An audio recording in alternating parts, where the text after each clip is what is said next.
दोन्ही शिवसेनेमध्ये पुन्हा एकदा राजकीय सामना रंगल्याचं पाहायला मिळतंय। बंडखोरीपूर्वी मुख्यमंत्री एकनाथ शिंदे हे मातोश्रीवरून येऊन रडल्याचा दावा युवासेना प्रमुख आदित्य ठाकरेंनी केलाय आणि ठाकरेंच्या या दाव्यानंतर शिवसेना चांगलीच आक्रमक झाल्याचं आता पाहायला मिळतंय।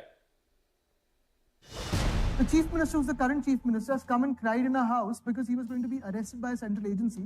अरे ते जाऊ दे रे, काय त्याचं अजून लहान आहे। हे थोडी अतिशयोक्ती वाटते की कुणाला आता काय आमच्यासारखं काय ईडीबीडी होती का? काहीच नव्हतं। परंतु जर मतदारसंघातले कामं झाले नाही तर लोक निवडून कशी देतील? अशा प्रकारची चर्चा त्यांनी माझ्याशीही केली होती त्यावेळेला याच इथे या मैत्री बंगल्यावर माझ्याकडे। शिवसेना एकनाथ शिंदे गट आणि भाजप सी अलायन्स आहे, युती आहे, येऊन आले नाही आणि अशा प्रश्नात तुम्ही का दखल घेता मला कळत नाही।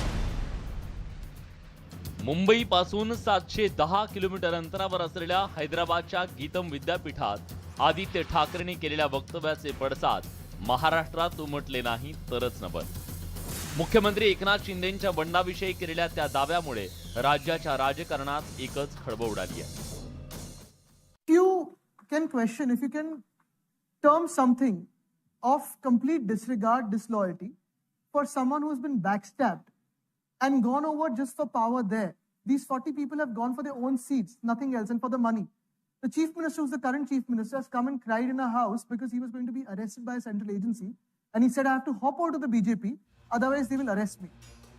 गेले वर्षी जून महिन्यात एकनाथ शिंदेंच्या बंडामुळे शिवसेनेत राजकीय भूकंप आला। त्याला जवळपास 9 महिन्यांचा कालावधी उलटून गेला, मात्र त्यावरून सुरू झालेलं राजकारण अजूनही थांबायचं नाव घेत नाहीये। युवासेना प्रमुख आदित्य ठाकरेंनी पुन्हा एकदा मुख्यमंत्री एकनाथ शिंदेंवर जोरदार निशाणा साधलाय। शिवसेना सोडून गेलेले 40 आमदार हे स्वार्थ आणि पैशांसाठी भाजपसोबत गेल्याचा दावा आदित्य ठाकरेंनी केला। तसंच शिंदेंना केंद्रीय यंत्रणांकडून अटक होणार होती, त्यामुळे ते भाजपच्या वडचणीला गेल्याचा दावा आदित्य ठाकरेंनी केलाय। त्यावर मुख्यमंत्री एकनाथ शिंदे यांनी ही प्रतिक्रिया दिली आहे। आदित्य ठाकरे बोलले की तुम्ही मातोश्रीवरती आला। अरे ते जाऊ दे रे, काय त्याचं अजून लहान आहे। आदित्य ठाकरेंनी थेट मुख्यमंत्री एकनाथ शिंदेंवर निशाणा साधला। आदित्य ठाकरेंची टीका शिवसेनेच्या चांगलीच जिवारी लागली आहे। आता शिवसेना नेत्यांनी आदित्य ठाकरेंवर जोरदार पलटवार केलाय। असं झालेलं नाहीये। मुळामध्ये जेव्हा आघाडीबरोबर आम्ही युती केली त्यावेळेला त्या दिवसापासूनच पक्ष अंतर्गत थोडासा किंतु परंतु सुरू होतं आणि त्याच्यात मध्ये आता हे थोडी अतिशयोक्ती वाटते की कुणाला आता काय आमच्यासारखं काय ईडीबीडी होती का? काहीच नव्हतं। आदित्य ठाकरेंच्या दाव्यामुळे शिवसेना विरुद्ध ठाकरेंची सेना असा राजकीय सामना रंगल्याचं पाहायला मिळतंय। तर ठाकरेंच्या पक्षानं या मुद्द्यावरून शिवसेनेला घेरण्याचा प्रयत्न केलाय।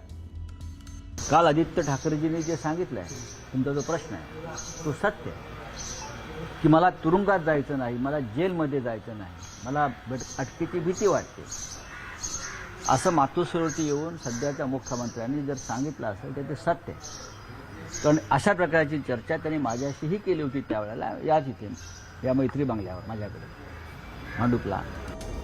दोन्ही शिवसेनेत रंगलेल्या या वादात भाजपचे नेते आणि केंद्रीय मंत्री नारायण राणे यांनी उडी घेतली आहे।